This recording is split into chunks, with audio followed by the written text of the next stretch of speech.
भारत के हजारों वीर सेनानियों ने कुर्बानी दे करके आज़ाद हिंद फौज में नेताजी सुभाष चंद्र बोस के नेतृत्व में आज़ादी की लड़ाई लड़ी।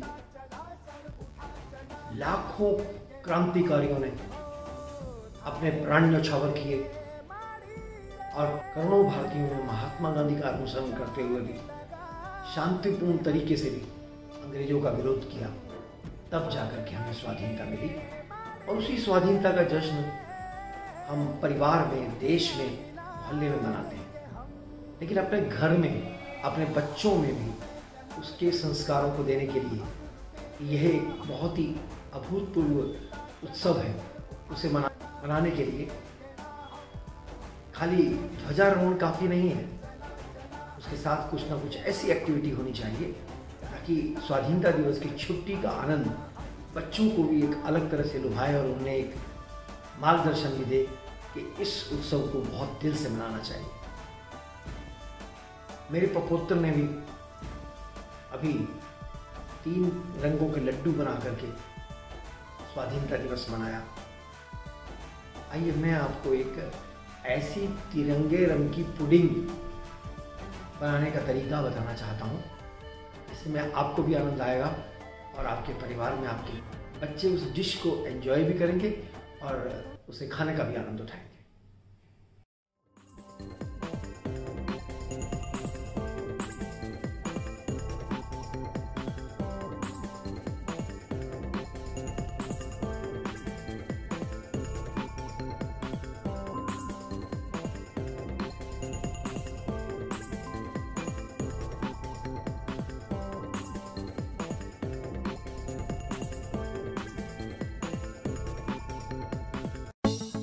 भारतीय तिरंगे के 3 रंगों की पुडिंग बनाने के लिए आप 1 कप दूध लें, साथ में 2 चम्मच अरारोट या कॉर्नफ्लावर, उसके साथ में 2 चम्मच चीनी और साथ में शरबत बनाने वाली किसी भी कंपनी का ऑरेंज का सैशे ले लें।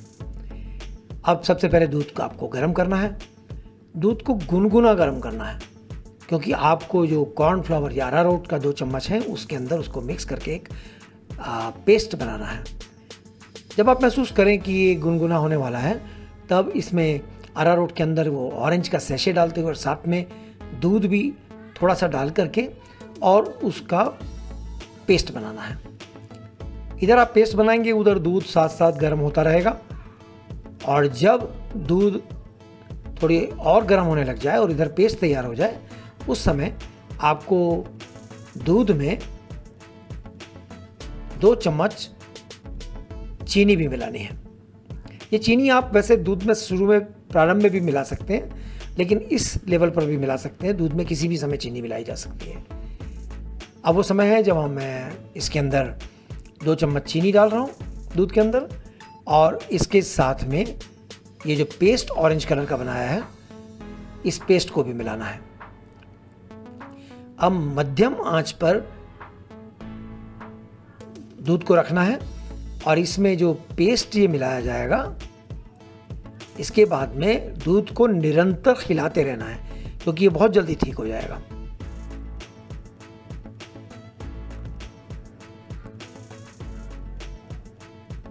अब इसको दूध को हम लगातार मिला रहे हैं और जैसे ही इसका थिक पेस्ट बनेगा तो हमारे पास एक मोल्ड है। आप किसी भी तरह का एक मोल्ड ले सकते हैं जो 3 कप दूध को समा सके, किसी भी डिज़ाइन का।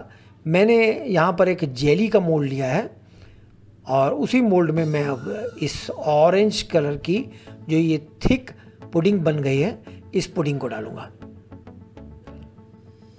गैस या ओवन को मैंने बंद कर दिया।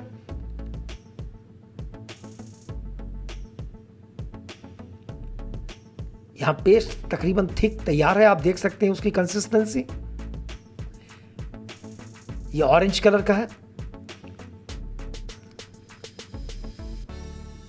काफ़ी थिक हो चुका है। हीट बंद कर चुके हैं। अब एक मोल्ड लेकर के उसमें ये जो थिक पेस्ट है ऑरेंज कलर का ये हम डाल रहे हैं। इस थिक पेस्ट को डाल करके थोड़ी देर ठंडा होने के लिए रख करके तकरीबन 15-20 मिनट, उसके बाद 2 या 3 घंटे के लिए इसे हम फ्रीजर में रखेंगे ताकि ये सेट हो जाए।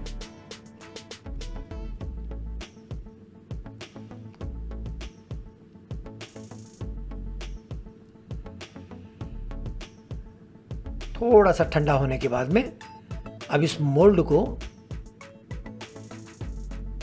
फ्रीजर में रखने की तैयारी है, और ये लीजिए फ्रीजर में रख दिया।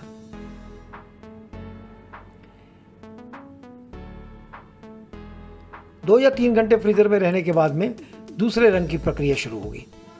प्रक्रिया लगभग समान है, हालांकि मैं उसको रिपीट कर रहा हूँ, आपको बता रहा हूँ, लेकिन लगभग समान है। बस इसमें अंतर सिर्फ इतना है कि जो पहला लॉट था उसमें आपने ऑरेंज फ्लेवर लिया था, इसमें आपने वनीला फ्लेवर लेना है, और किसी तरह का इसमें कलर करने की ज़रूरत नहीं है, और क्योंकि इसमें हमें वाइट कलर चाहिए। इसका भी अब पेस्ट तैयार है, और इस पेस्ट को दूध में मिला करके और पहले की तरह हमें थिक पेस्ट बनाना है।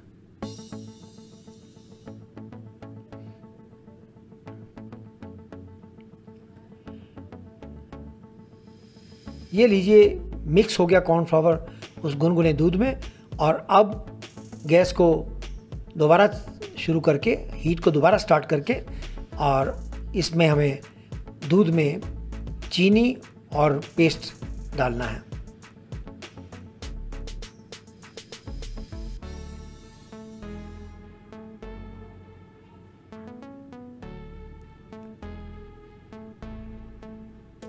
इस वाइट पेस्ट को डालने के बाद में इस बार जो पुडिंग तैयार होगी वो वाइट कलर की होगी, तिरंगे का दूसरा रंग।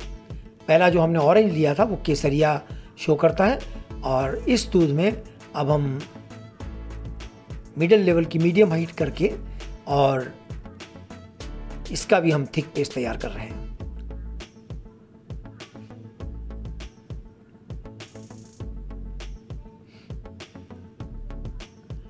मोल्ड को निकालेंगे, और जैसे ये थिक पेस्ट तैयार होता है उस मोल्ड में वाइट कलर का ये थिक पेस्ट डालेंगे।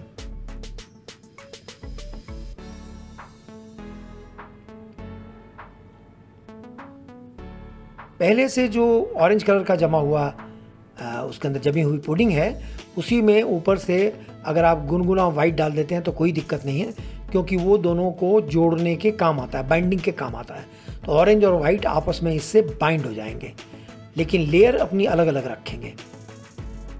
इस वाइट को भी हम थोड़ी देर 15-20 मिनट ठंडा करने के बाद में फ्रीजर में रख रहे हैं।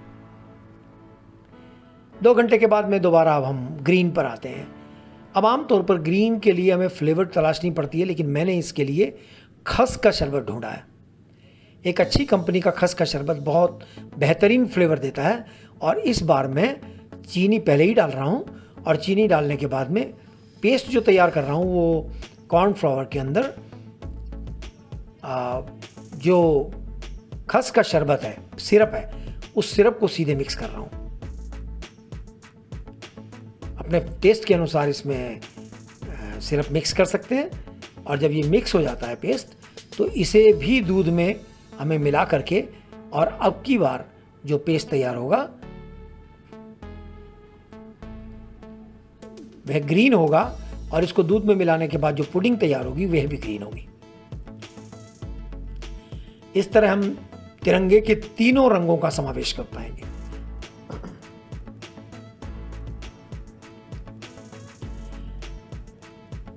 फिर से मीडियम हीट पर दूध है, और इसमें हम ये हरे रंग का पेस्ट मिला दिया हमने, और अब इसकी हरे रंग की पुडिंग तैयार हो रही है। उधर 2 रंग ऑलरेडी जम चुके हैं।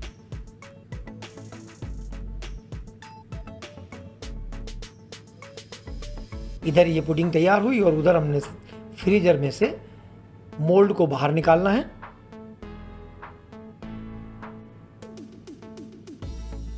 अब मोल्ड निकाल करके इसमें ऊपर से हरे रंग की ये पुडिंग को मैं डाल रहा हूं। इस तरह तीनों रंग लेयर वाइज इस मोल्ड में सेट हो गए।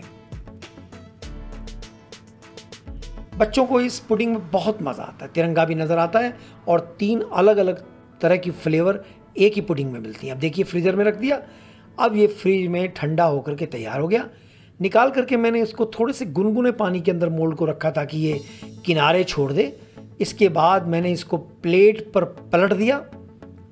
ये लीजिए, प्लेट पर पलटने के बाद में ये देखिए कैसा तिरंगा आया है, ध्यान से देखिएगा। और जब इसको हम कट करके सामने रखते हैं तो आपके सामने सीन एक अलग आता है। देखिए कितनी खूबसूरत पुडिंग तैयार हुई है तिरंगे की। Happy independence.